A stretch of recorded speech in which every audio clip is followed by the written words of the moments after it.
Protests over the grand jury's decision in the case of Breonna Taylor continuing right now across the country. There are still several unknown answers that even some local attorneys are asking about this investigation, such as why the other officers weren't charged and what's next. News Channel 5's Kelsey Gibbs spoke with one lawyer who breaks down today's ruling. How did the man who fired the shot not get charged and the man who didn't shoot her get charged? Attorney Gary Blackburn will be the first to tell you he doesn't have all the facts surrounding the investigation into Breonna Taylor's death.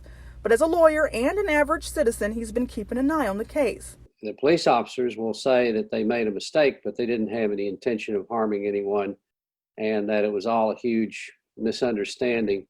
That may be true, and that explains why this is wanton endangerment rather than murder. The Kentucky Attorney General says the officers who fired their weapons inside Taylor's home were justified in their actions. Instead, the state only charged one officer, and he wasn't the one who fired at Taylor. The investigation says he fired 10 shots from outside, with some bullets hitting the neighboring apartment.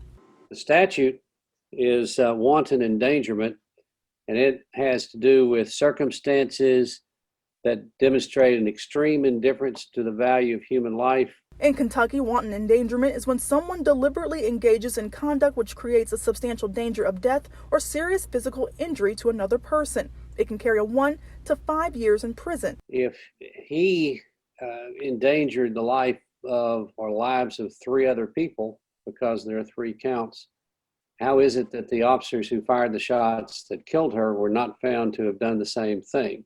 It's a question many are asking. Blackburn says federal charges could still come. If it wants to, the United States could bring a civil rights charge against the officers.